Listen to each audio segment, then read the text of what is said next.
मिश्रा जी के दो बच्चे हैं, मोहन और मीनल। मोहन की कुछ साल पहले ही शादी हो चुकी है और वो एक कपड़े की दुकान का मालिक है। आज मिश्रा जी के घर में सुबह से ही बहुत चहल पहल है, क्योंकि आज मीनल को देखने लड़के वाले जो आने वाले हैं।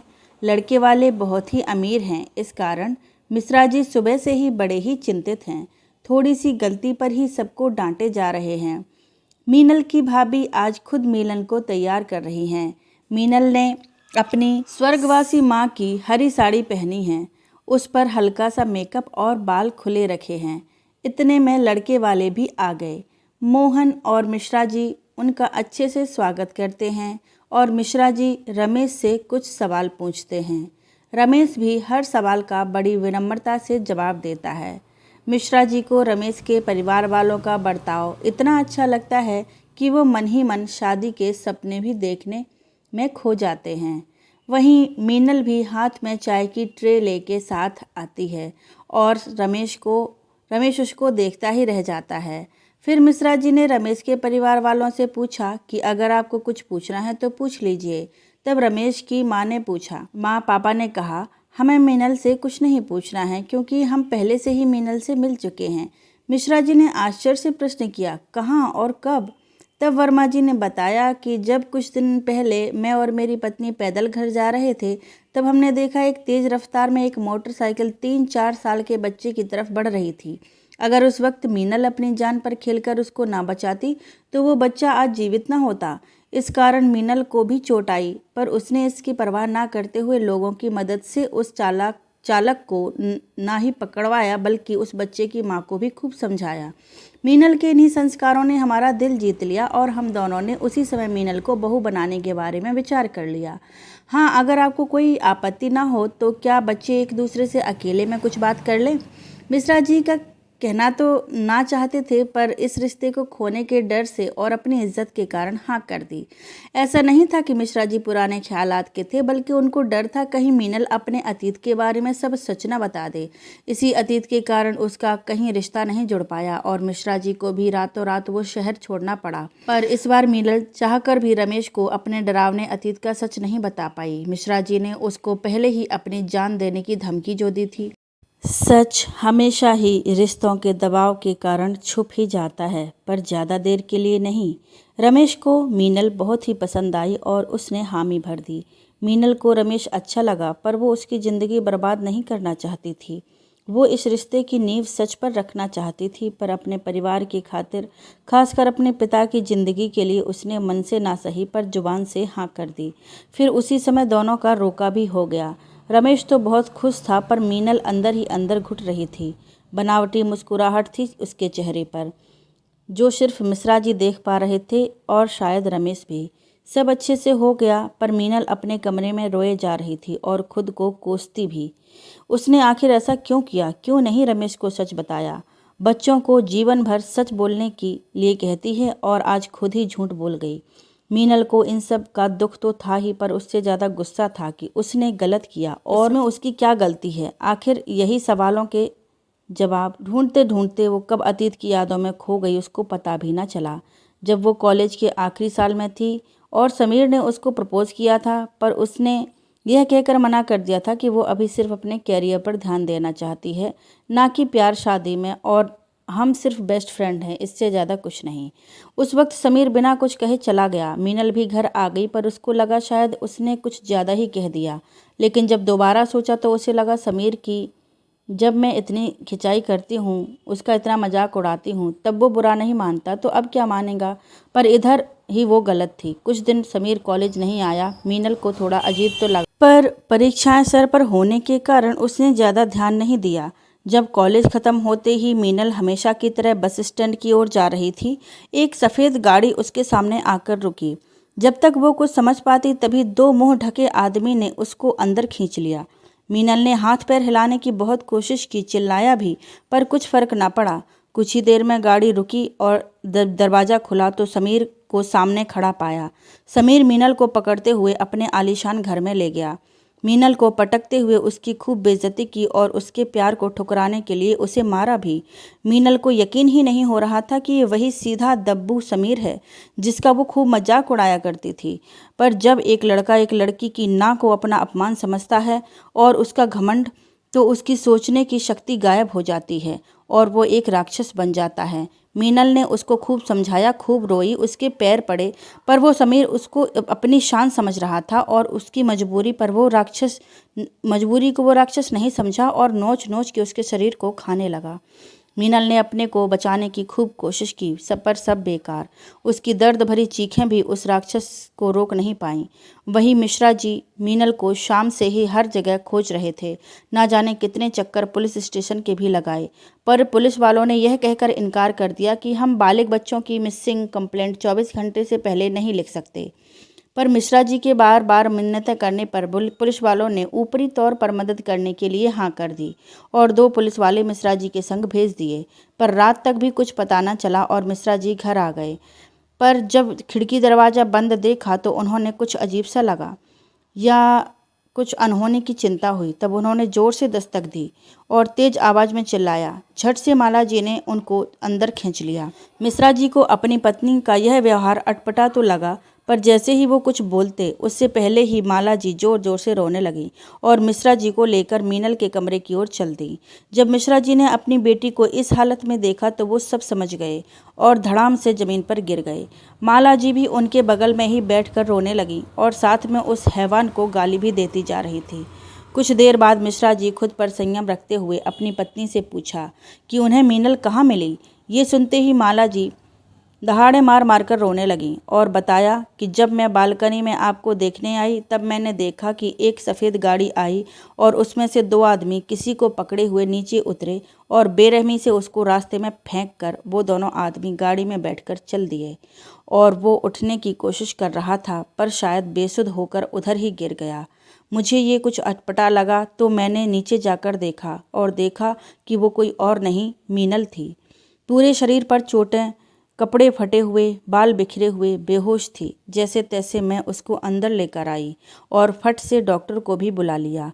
जब तक मैंने उसके कपड़े बदले, उसकी चोटों पर दवाई लगाई, इतने में डॉक्टर भी आ गए और मीनल का चेकअप किया तो पता चला कि उसका बलात्कार किया गया है और साथ ही साथ इसको मारा भी है। कुछ दवाइयाँ और हिदायत देकर डॉक्टर तो चले गए और उनके जाते ही मैंने सब बंद कर दिया और मीनल के पास आ गई। मीनल को भले ही नींद का इंजेक्शन दिया था, पर वो फिर भी चिल्लाए जा रही थी, बोले जा रही थी, मिन्नतें किए जा रही थी। ये सब सुनकर मेरी आत्मा तक कांप गई। मैं तो रो तक नहीं पाई। जैसे तैसे मीनल को शांत किया, उसे सुलाया। इतने में ही आपने दस्तक दी और तब मैं खुद को नहीं संभाल पाई।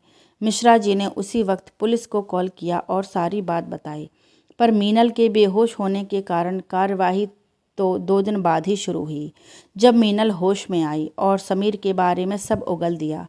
पुलिस ने समीर को अरेस्ट किया, पर अमीर बाप की औलाद होने के कारण कुछ ही देर में छूट गया और छूटते ही अपने बाप के साथ मीनल के घर गया और मिश्रा जी को पहले प्यार से और फिर पैसों से, अंत में जब सब व्यर्थ तो जान की धमकी दी। तब भी मिश्रा जी नहीं डरे, पर माला जी सहम गईं। उन्होंने मिश्रा जी को बहुत समझाया, पर सब बेकार। दूसरी ओर मीनल के शरीर के घाव तो भरते जा रहे थे, पर मन के घाव अभी भी ताजे थे। मीनल को आए दिन समीर की धमकी भरे फ़ोन आते, जिससे मीनल थोड़ा तो डरी पर हार नहीं मानी। ऐसे ही डर में ज़िंदगी बीत रही थी, पर जब एक दिन मिश्रा जी पर हमला हुआ तब सब बदल गया। माला जी ने उसी वक्त इस केस को लड़ने से इनकार कर दिया। ऐसा नहीं था कि मीनल ने इंसाफ के लिए आवाज़ नहीं उठाई। जब उसकी माँ, परिवार या इंसाफ को चुनने के लिए कहा, तब एक बेटी ने अपने माता पिता का जीवन चुना।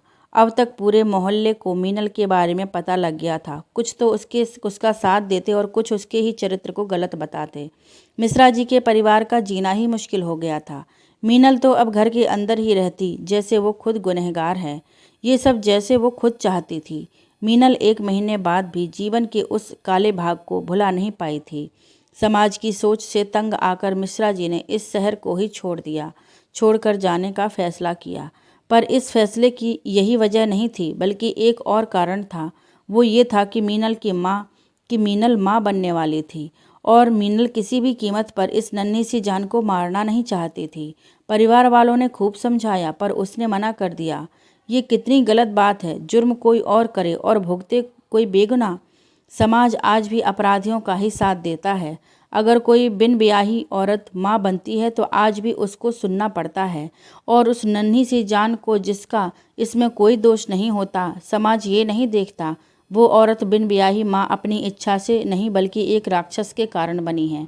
समाज कोई उसको गिराना भी चाहे तो पहले कानून की इजाज़त ले। इसी चक्कर में उसका गिराने का समय तो निकल जाता है और ना चाहते हुए भी उसको जन्म देना पड़ता है।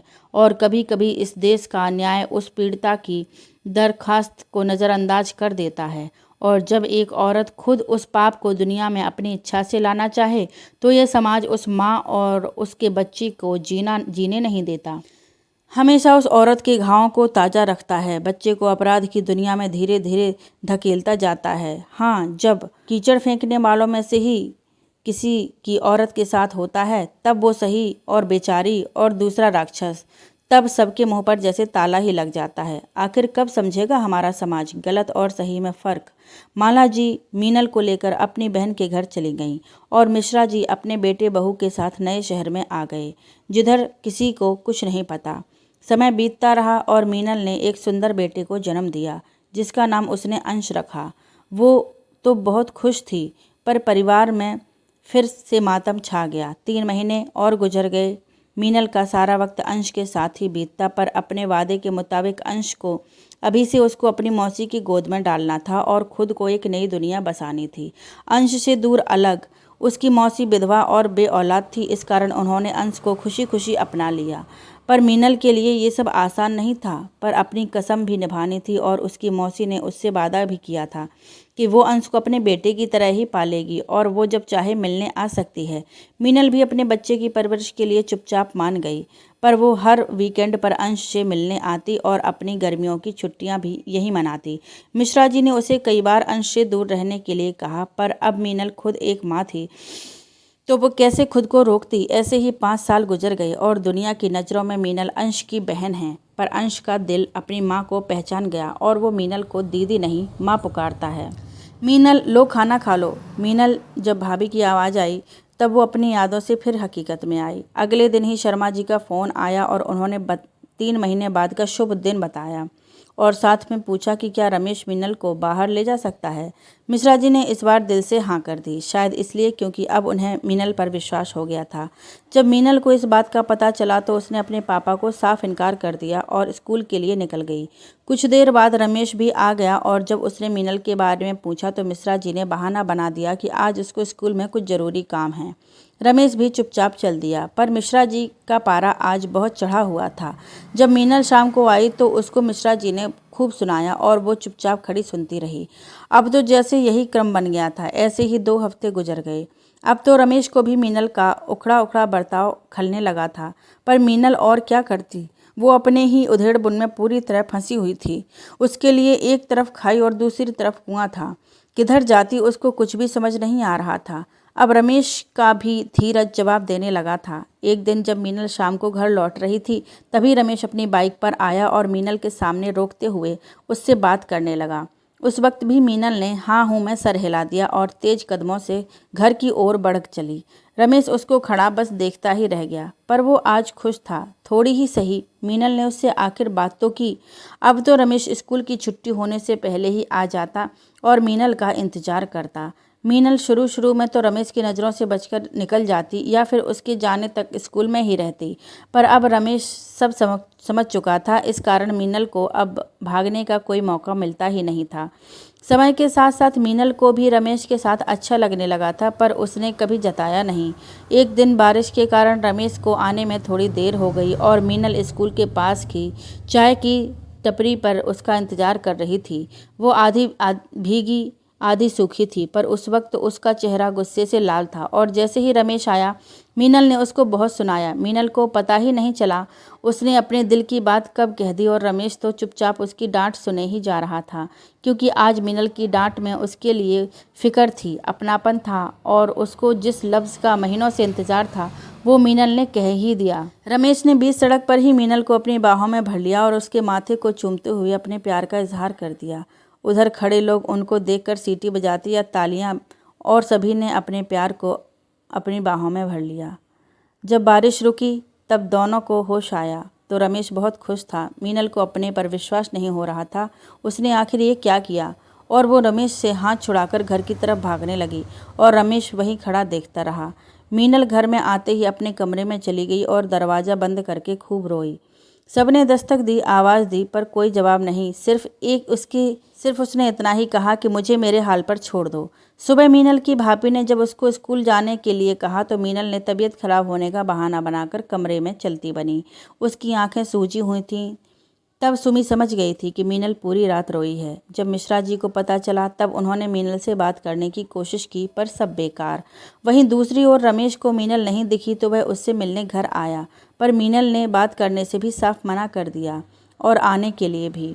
उसने सबसे पूछा आखिर क्या हुआ, पर खामोश, सब खामोश। रमेश निराशा के साथ चला गया, पर अपने दिल में कई सारे सवाल लिए, और अब वो ठान चुका था कि कुछ भी हो जाए वो मीनल के बर्ताव का कारण जान के ही रहेगा। वहीं मीनल अपना बैग पैक करके अपनी मौसी और अंश के पास चल दी। मिश्रा जी मोहन ने खूब रोका, पर उसने किसी की एक ना सुनी। इस बार उसकी भाभी ने भी उसी का साथ दिया। वो भी एक माँ थी, जानती थी कि एक माँ की तड़प, उसका प्यार अपनी औलाद के लिए।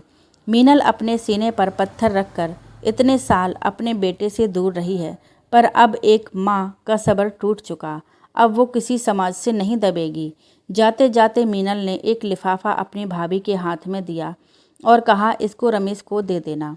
मीनल अपनी मौसी के घर पहुंच तो गई, पर घर पर ताला था।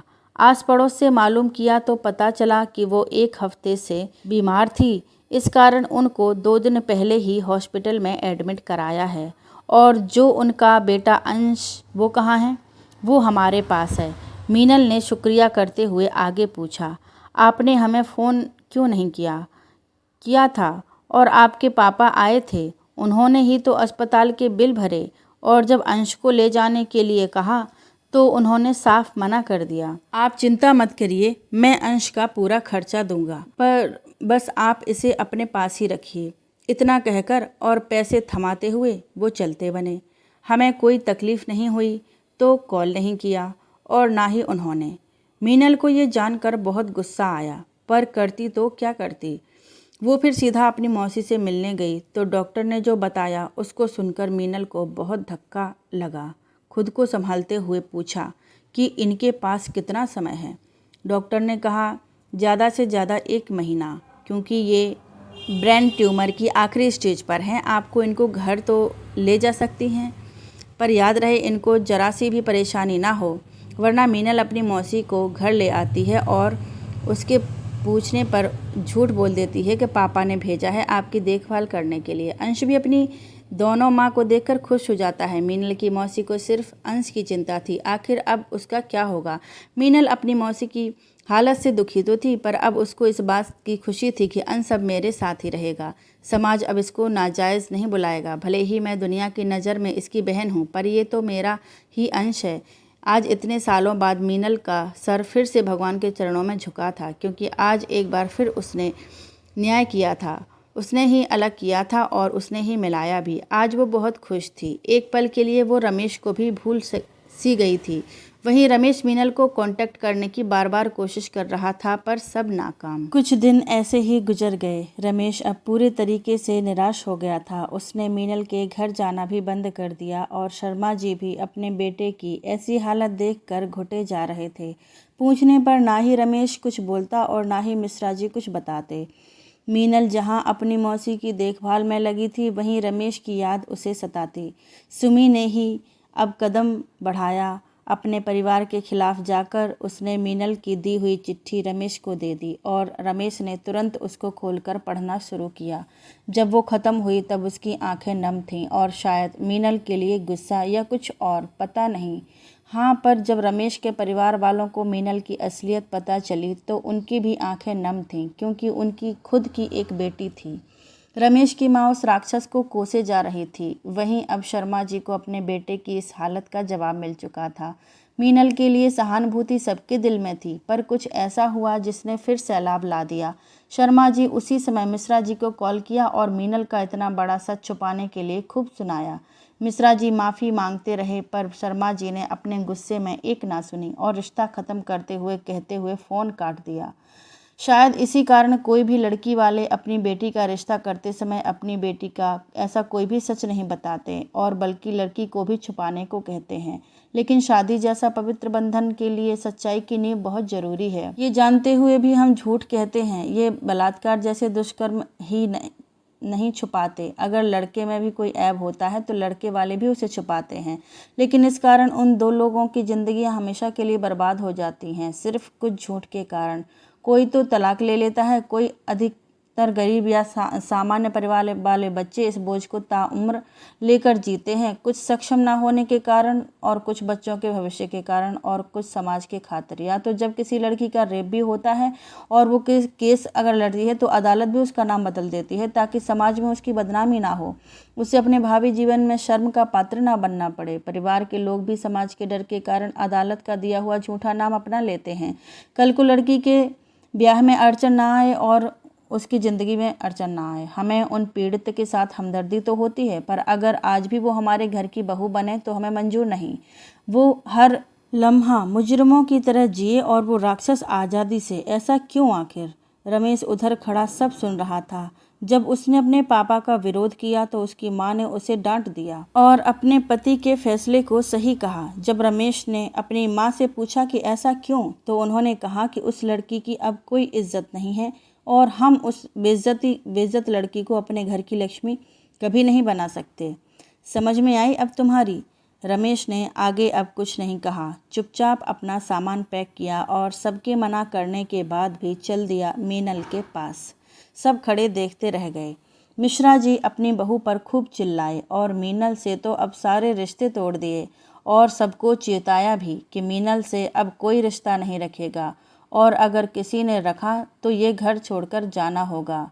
सुमी चाह कर भी अपनी ननद को ना चुन पाई, क्योंकि सबसे पहले पति जो होता है, स्त्री के संस्कार ही जहाँ उसको शक्ति देते हैं वहीं निर्बल भी बनाते हैं।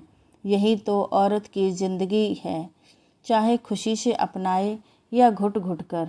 मीनल जब रमेश को अपने सामने खड़ा पाती है तो चकित होती है और ढेर सारे प्रश्नों की झड़ी लगा देती है। रमेश उसको चुप कराने के अंदाज में उसके मुंह पर हाथ रखता है और बैठा कर जवाब देना शुरू करता है। उसकी हर बात मीनल खामोशी से सुनती जाती है और आँख से आंसू गिरते जाते हैं, पर आज वो गम के आंसू नहीं, खुशी के आंसू थे। रमेश उसके माथे को चूमता हुआ उसे गले लगा लेता है। मीनल भी उसकी बाहों में खुद को सुरक्षित महसूस करती है। ये दोनों अपने प्यार के गिरफ्त से तब होश में आते हैं जब माँ पुकारता हुआ अंश आता है। मीनल अंश को अपने पास बुलाकर पूछती है कि तुम्हें तो मैं सुला के आई थी, फिर तुम क्यों उठे? अंश कुछ कहता इससे पहले ही रमेश मजाकिया तौर पर मीनल को टॉन्ट करते हुए कहता है कि तुम कितने सवाल करती हो। मीनल भी चिढ़कर उसे मुंह बंद रखने को कहती है। अंश इन दोनों की बात सुनकर हंस पड़ता है, साथ ही दोनों भी हंस पड़ते हैं। हंसने की आवाज़ से मीनल की मौसी भी उठ जाती है। अंश और मीनल को ना पाकर आवाज़ लगाती है। मीनल रमेश को अंदर लेकर जाती है और दोनों का परिचय कराती है। मौसी को रमेश अच्छा लगा, पर इतनी रात को उसका बिन बताए आना खटका। इस कारण उन्होंने रमेश से पूछ ही लिया, वो अभी इधर कैसे? रमेश को कुछ पता तो था ही नहीं। इससे पहले वो कुछ बोलता, मीनल ही बोल पड़ी कि रमेश ने आने से पहले मुझे फ़ोन किया था, पर मैं आपकी फ़िक्र में सब भूल गई और पापा ने ही रमेश को हमारे ख्याल रखने को भेजा है। अच्छा मौसी, अब आप और अंश सो जाओ, मैं रमेश को मेहमानों के कमरे में छोड़कर आती हूँ। रूम में आते ही रमेश जब उससे पूछता है कि तुमने मौसी से झूठ क्यों बोला, मीनल तब मौसी की बीमारी के बारे में सब बताती है और जो भी उसके पापा ने उसके साथ किया। रमेश भी उसी का साथ देता है। लेकिन जब मीनल ये सवाल उठाती है कि क्या तुम्हारे परिवार वाले मेरे अतीत के बारे में जानते हैं या नहीं, और अगर हाँ तो उनका फैसला क्या है, ये सवाल सुनते ही रमेश के चेहरे का रंग बदलने लगता है। पर उसको छुपाते हुए वो मीनल से झूठ कहता है। पर मीनल उसको नज़रें चुराते हुए देख लेती है और अपनी कसम देते हुए सच बोलने को कहती है। रमेश भी अपनी मोहब्बत से मजबूर सच कह देता है। मीनल उसी वक्त रमेश को वापस जाने को कहती है, क्योंकि वो नहीं चाहती कि रमेश अपने परिवार से अलग हो, उनके बीच में उसके कारण दूरी आए। उसे पता सच जानकर कोई भी परिवार उसे नहीं अपनाता, पर रमेश जाने से इनकार कर देता है। इस कारण दोनों में खूब झगड़ा होता है। अंत में रमेश जब ये शर्त रखता है कि तुम भी अपने परिवार के पास वापस जाओगी, सब भूल कर, तभी मैं ही आऊँगा। मीनल को ये सुनकर बहुत गुस्सा आता है और कहती है कि मैं अब अंश को दोबारा अपने से अलग नहीं करूँगी, चाहे कुछ भी हो जाए। आई तुम्हें समझ में? तभी रमेश मीनल को कहता है कि वैसे ही मैं भी अपने प्यार के साथ नहीं छोड़ सकता। ये सब एक नाटक था तुम्हें समझाने का। मीनल चुप हो जाती है, पर खुद को मन ही मन में कोसती है। और वही रमेश मीनल के जाते ही किसी को फ़ोन करता है और सुबह आने को कहता है। रमेश को अब सिर्फ सुबह का इंतज़ार था, क्योंकि अब कुछ ऐसा होगा जो किसी की ज़िंदगी में तूफान लाएगा तो किसी के लिए ठहराव। सवेरा होते ही दरवाजे पर दस्तक हुई और रमेश मीनल को इशारे में दरवाज़ा खोलने को कहता है। और जैसे ही मीनल दरवाज़ा खोलती है, अपने सामने वकील को खड़ा पाती है। शौक हो जाती है, पर रमेश पीछे से आकर उनको आदर सहित अंदर ले आता है और मीनल जब तक चाय पानी का इंतज़ाम करती है। जब मीनल ट्रे लेकर बाहर आती है और रमेश से पूछने की कोशिश करती है, उससे पहले ही वो कुछ कहता है।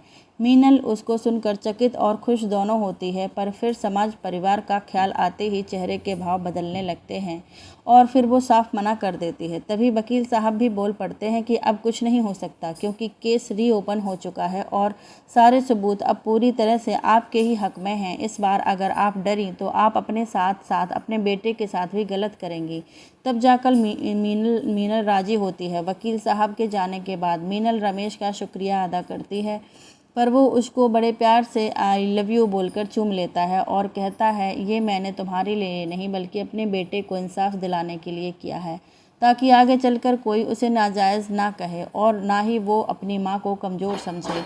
रमेश के मुंह से ये बात सुनकर मीनल को अपने कानों पर विश्वास नहीं हो रहा था। बार बार ये शब्द उसके कानों में गूंज रहे थे। अब जाकर उसके अंधेरे जीवन में न्याय की पहली किरण आई थी। शायद इसी कारण हर कोई यही कहता है कि ऊपर वाले के घर में देर है अंधेर नहीं। जैसे ही मिश्रा जी को केस की खबर मिली, उनकी तो जैसे जान ही अटक गई। तुरंत उन्होंने मीनल को कॉल किया और खूब सुनाया, पर तभी रमेश ने बड़े प्यार से समझाया और ये विश्वास दिलाया कि मीनल के साथ अब कुछ गलत नहीं होगा और अब मीनल की जिम्मेदारी मेरी है। तब जाकर मिश्रा जी का गुस्सा शांत हुआ और उन्होंने मीनल का साथ देने का फैसला कर लिया। अगले दिन आने का बोलकर फ़ोन रख दिया। आज एक पिता को भी चुप रहकर सहने की मजबूरी ख़त्म हो गई थी, पर शर्मा जी तो अभी भी गुस्से में थे और जब मीनल के केस की बात सुनी तब उनकी नाराज़गी और बढ़ गई। अंश भी रमेश के साथ अच्छे से घुल मिल गया था और रमेश ने भी अंश को पूरे दिल से अपनाया।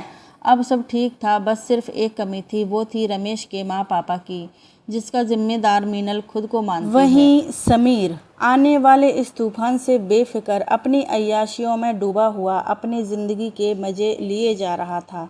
समीर इन 5 सालों में पूरी तरह बदल चुका था। मीनल के साथ जो किया और उसकी सज़ा ना मिलने पर और अपने बाप की शय के चलते शराबी जुआरी पता नहीं क्या क्या बन गया और लड़कियों की इज्जत के साथ ऐसे खेलता जैसे वो एक खिलौना हो। पुलिस में शिकायत दर्ज होती तो पैसे और डर से गायब हो जाती। और जब समीर के पिता उसकी इन हरकतों से तंग आ गए तो उन्होंने उसके पैरों में शादी की जंजीर डाल दी। इससे कुछ दिन तो सब सही चला, पर फिर वही आवारागर्दी। निशा ने विरोध किया, बहुत लड़ाई झगड़ा हुआ, पर समीर फिर भी नहीं सुधरा। धीरे धीरे निशा ने अपनी ज़िंदगी से समझौता कर लिया और समीर उसके इस समझौते को उसकी कमज़ोरी समझता रहा और खुद की शान। निशा भी हर लड़की की तरह उसकी हवस का शिकार होती चली गई, लेकिन निशा की ज़िंदगी में कुछ था जो उसके हर दर्द, हर आंसू की मरहम था। वो थी उसकी बेटी। निशा की ज़िंदगी अब सिर्फ उसकी बेटी थी और समीर उसके लिए सिर्फ उसकी बच्ची का बाप। तूफान की दस्तक हो चुकी है। नोटिस निशा को मिल चुका है। निशा को सब मालूम हो गया है और अब भी समीर के पिता अपनी पहुंच का इस्तेमाल कर रहे हैं ताकि ये केस फिर से बंद हो जाए। पर इस बार रमेश ने पहले ही वकील के हाथों से ये और कहला दिया था कि अगर अदालत से पहले मिलने की कोशिश भी की तो सीधा अंदर। इस कारण उनकी कोशिशें धीमी पड़ गईं। निशा आज भी खामोश सब देख रही थी। समय भी पर लगाकर उड़ते जा रहा था और वो दिन भी आ गया जिसका सबको इंतजार था। पहली ही सुनवाई में ये बात साफ हो गई कि 5 साल पहले समीर ने मीनल को अगवा तो कराया था, पर उसका रेप हुआ या नहीं ये साबित नहीं हुआ। इस जुर्म से समीर को जेल तो हो गई, पर वो बेल पर कभी भी रिहा हो सकता था। मीनल का इंसाफ की तरफ दूसरा कदम और बढ़ गया। आज उसके घावों को कुछ राहत मिली, पर समीर अभी कहाँ मानने वाला था। जाते जाते भी धमकी दे गया। मीनल के घर वाले अपनी पहली जीत का जश्न मनाने के लिए बाहर गए थे, पर मीनल नहीं गई। वो अपनी मौसी की देखभाल करने घर पर ही रुक गई। सबने कहा पर वो नहीं मानी। मीनल ने मौसी को दवा देकर सुला दिया और खुद पता नहीं किन उलझनों में डूबी थी। आज उसके लिए सबसे खुशी का दिन था, पर उसके चेहरे पर एक अजीब सी उदासी, कई सारे सवाल जो उसके अंदर ही अंदर खाए जा रहे थे। इन्हीं बातों में खोई हुई घर के काम करने लग गई। तभी घर की घंटी की आवाज़ आई। मीनल जैसे ही दरवाज़ा खोला, अपने सामने निशा को खड़ा पाया। निशा को अंदर बुलाया और पानी लाने चली गई। थोड़ी चुप्पी के बाद बातों का सिलसिला औपचारिक सवालों से शुरू हुआ। फिर धीरे धीरे मन की गांठ खुलना शुरू हुई। निशा ने मीनल से माफ़ी मांगते हुए कहना शुरू किया, मैंने जो कुछ भी अदालत में समीर के बारे में कहा वो सब झूठ था। समीर निहायती गिरा हुआ इंसान है। उसने ना जाने कितनी लड़कियों को हवस का शिकार बनाया है। मैंने कितना रोका पर वो नहीं माना। मुझे धमकाया गया था, अगर मैंने सच बोला तो वो मेरी छोटी सी बेटी को जान से मार देंगे। मीनल, निशा, मैं तुम्हारी मजबूरी अच्छे से समझ सकती हूँ। एक माँ के लिए अपने बच्चे से बिछड़ने का दर्द क्या होता है, मुझे इसका एहसास है। यकीन मानो मुझे तुमसे कोई शिकायत नहीं है, पर समीर अपनी बच्ची की जान ले सकता है ये मैंने कभी नहीं सोचा था। तुम्हारा मुझसे यूँ नज़रें चुराना मुझे कुछ अजीब सा लगा। खैर, अब तुम क्या करोगी? फिर से क्या उसी नरक में जाओगी? निशा, नहीं मीनल जी, अब मैं उस नरक में जाने का सोच भी नहीं सकती। उन्होंने जो मेरे साथ किया है उसको मैं भूल भी जाऊं, पर आज उन्होंने जो मेरी बच्ची को मारने की कोशिश की, अब मैं चुप नहीं रह सकती। चिंता मत कीजिए, मैं आप पर बोझ बनने के लिए नहीं आई हूँ। मैं इस उम्मीद में आई हूँ कि आप मेरी कुछ मदद कर दें और मैं अदालत में सच कहूँगी। मीनल, जब तक चाहो यहाँ रह सकती हो। ये अब तुम्हारा भी घर है और अब समीर के परिवार वालों को भी सज़ा मिलेगी अपनी बहू और पोती को मारने की। और रही तुम्हारे आत्मनिर्भर बनने की बात, उसके लिए मैं एक एनजीओ से बात करती हूँ जो तुम्हारी जैसी लाखों महिलाओं के जीवन को बेहतर बनाने के लिए काम करता है। इतने में सब आ जाते हैं और निशा के बारे में जानकर सबको दुख तो होता है, साथ ही सब मीनल के फैसले में उसका साथ भी देते हैं। अंश को खेलने के लिए एक साथी भी मिल जाता है। वहीं जब समीर के घर वालों को निशा का नोट मिलता है, सबका दिमाग घूम जाता है। यही सोचते रहते हैं कि करें तो क्या करें। इतने में समीर बोल उठता है, मार देते हैं, किस्सा ही ख़त्म। समीर के पापा को इतना गुस्सा आता है कि वो उस पर हाथ उठा देते हैं और चुप रहने को कहते हैं। वकील सलाह देता है कि अब चुप ही रहना चाहिए क्योंकि अब सब मीनल के हक में ही चला गया है। ये सुनते ही समीर के पिता का माथा और ठनक जाता है। वकील का कॉलर पकड़कर उसे मारने की धमकी देते हैं। वकील जैसे तैसे रास्ता निकालने का बोलकर उधर से निकल जाता है। मीनल की ज़िंदगी में धीरे धीरे खुशियों की दस्तक हो रही थी कि एक रात उसकी मौसी चल बसी। घर में फिर से कोहराम मच गया। सबकी आंखें नम थीं, पर सबसे ज़्यादा मीनल और अंश की। अपनी कैसे उतारती अपनी मौसी का कर्ज, लेकिन उसने खुद को संभाला। उसे खुद को संभालना पड़ा अंश के लिए। बेचारा बच्चा अपनी माँ के बगल में बैठा कभी रो रो कर उसको पुकारता और कभी अपनी माँ को हिला हिला कर उठाता। जैसे तैसे करके उसने अपनी माँ को मुखाग्नि दी, पर घर में खूब रोया। रात में भी कुछ नहीं खाया। सबने बहुत कोशिश की पर सब हार गए। रह रह कर बस अपनी माँ को पुकारता। उसने अपनी मीनल माँ की बात ना मानी। जब वो खाना लेकर गई उसको भी फेंक दिया। बिलख बिलख कर बुरा हाल था उसका। सही कहा है, जन्म देने वाले से बड़ा पालने वाला होता है। अंश जैसे तैसे रात को सोया। 13वीं भी हो गई। अंश अभी भी सदमे में था। ना किसी से ज़्यादा बोलता था, ना हंसता था, गुमसुम सा रहता था। निशा की बेटी थी जिसके साथ वो अपने गम को भूल जाता। मीनल अपने बच्चे को देखकर घुटे जा रही थी। अंश तो जैसे उसको भूल सा गया, माँ भी ना बुलाता, दूर दूर रहता। मीनल अंश की इस हालत का खुद को जिम्मेदार मानती। रमेश भी मीनल और अंश की ये हालत देख नहीं पा रहा था। करता तो क्या करता, सब करके थक चुका था। दिन गुजरने के साथ साथ अंश भी सामान्य होने लगा और उसको देखकर मीनल भी खुश रहने लगी। लेकिन रमेश अब भी परेशान था। मीनल का पहले लगा रमेश केस को लेकर परेशान होगा, या अंश को ऐसे देखकर, या फिर मेरी बेरुखी से। पर नहीं, रमेश की आंखें उसकी खामोशी किसी और ही तरफ इशारा कर रही थी। मीनल ने जानने की कई बार कोशिश की, पर रमेश हमेशा यही कहकर टाल देता कि ऐसा कुछ नहीं है, तुम ज़्यादा ही सोचती हो, या फिर किसी न किसी काम का बहाना बनाकर चला जाता। मीनल भी फिर निशा की पैकिंग कराने में व्यस्त हो गई, क्योंकि 1-2 दिन के अंदर निशा को अपनी बेटी के साथ एनजीओ जाना था। एनजीओ वाले निशा जैसी औरतों को आत्मनिर्भर बनाने के लिए कई सारे कारखाने चलाते थे, जिनमें औरतें काम करती और पैसा कमाती और अपना और अपने बच्चे का भविष्य उज्जवल बनाती। निशा को पापड़ अचार अच्छे से बनाना आता था, इसलिए उसे इस कारखाने के काम में मिल गया। वो दिन भी आ गया जब निशा को जाना पड़ा। सबकी आंखें नम जरूर थीं, पर इस बात की तसल्ली भी थी कि उसकी और उसकी बेटी अब शांति और सुख से जिएंगे। अंश को जैसे ही पता चला कि निशा मौसी चुनी के साथ हमेशा के लिए जा रही हैं, उसी पल से वो और चुनी निशा का पल्लू पकड़कर रो रो के बोले जा रहे थे, नहीं जाना, नहीं जाना। सब ने खूब समझाया पर नहीं माने। आखिर में जब निशा ने उन दोनों से वादा किया कि वो हर रविवार यहाँ आएंगे, तब जाकर दोनों माने। वक्त ने फिर से सब कुछ पहले जैसा कर दिया। इसी बीच केस की दूसरी सुनवाई का दिन भी आ गया।